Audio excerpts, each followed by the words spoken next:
Today, President Zelensky addressed the Lithuanian parliament. He reiterated that Russia was not just currently a threat to Ukraine, but to Europe as a whole. Have a listen.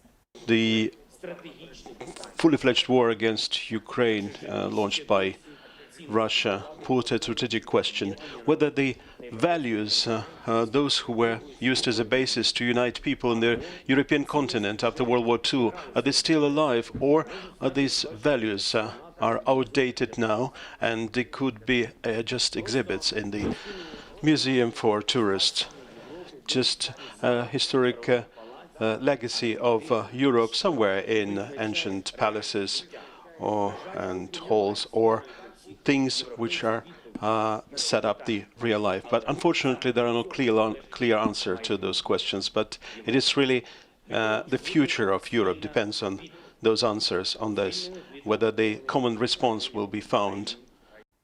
President Zelensky there. Well, President Vladimir Putin has described Russia's military objectives in Ukraine as, quote, noble, asserting that he has no doubt they will be achieved.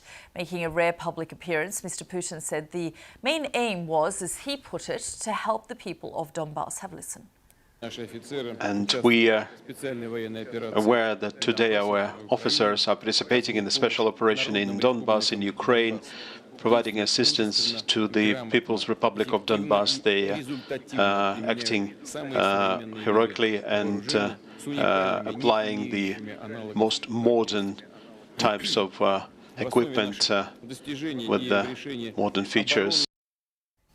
Well, that was Vladimir Putin. Our correspondent Anna Foster is in Bucha on the outskirts of Kiev. And Anna, in a second, we'll talk about where you are. But President Zelensky very much staying on message. And we saw that rare public appearance from Vladimir Putin as well. We did, and President Zelensky, as you say there, has really honed, I think, over the last few weeks, the message that he wants to get out to the world. He's repeated it to parliamentarians, he's repeated it to the people of this nation night after night, where he makes that address and really tries to keep them rallied as this conflict continues. He told, as you heard there, the Lithuanian parliamentarians today that Russia was a threat not just to Ukraine, but to the whole of Europe. And it was interesting to hear what President Putin had to say on Russian Cosmonauts Day in this rare address. One thing I found particularly interesting in that, he was talking about the quality of the Russian equipment, but we saw just on the outskirts of Bucha this morning a destroyed Russian defensive position. There were tanks, there were armoured personnel carriers, and what looked like the remains of a very ragtag battalion who had been pulled together with equipment that they had clearly brought themselves, things like civilian sleeping bags, their uniforms, what was left of them didn't match. So what you see on the ground here, that evidence that you see, and the rhetoric that he is putting out to the Russian people, they sound like two different things. Yeah, Anna, tell us a little bit more about where in Bucha you are now, because of course, as you say, I saw you around those burnt vehicles, but what's happening where you are now? So this is the centre of Bucha, and as you can see, it was a shopping centre. It's hard to tell, frankly, isn't it, when you look at the damage, that it used to be the shopping centre, the kind of place, there's a sports shop here, the sort of place where people would go, a cinema.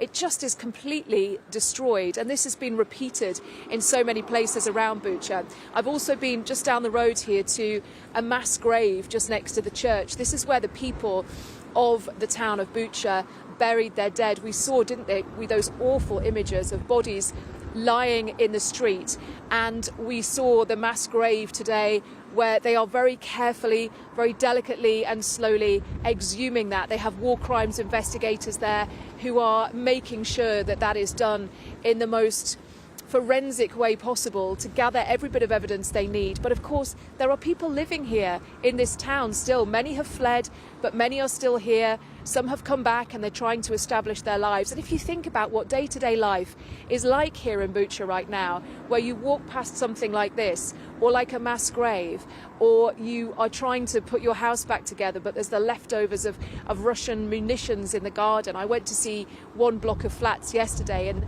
the man who lived there was telling me how they'd buried one of their neighbours right outside, and how they just yesterday exhumed his body to give him a more dignified burial. It just gives you an idea of the the kind of things that people here are struggling with in the aftermath of the Russian occupation here. Yeah, absolutely horrific. And you're talking there about the situation in Bucha, but of course other parts of the country continue to reel and deal with Russian bombardment, namely Mariupol, where we're hearing reports. And of course, these are unconfirmed reports, and the US and the UK are investigating, but of chemical weapons being used. That's right. I mean, you're absolutely right to say this is one small town in Ukraine. And when you think about what we have seen elsewhere and places like Mariupol that we believe have been almost completely razed by Russian shelling, we heard these reports last night that they may have seen their first use of chemical weapons in Mariupol. It is, of course, very hard, as you know, to verify this. And you will hear testimonies and see some images maybe circulating on social media today. But what we know that governments are trying to do right now in response to that is establish how true this is. We know that, for example, the UK Ministry of Defence said only yesterday that they believed that Russia were about to use chemical weapons in Mariupol, where that battle has been raging, where reports say it may well be coming towards the end. But it is so important, as lawmakers are saying, to verify this, and if this turns out to be a correct report, to make sure that appropriate consequences are given to the people behind this.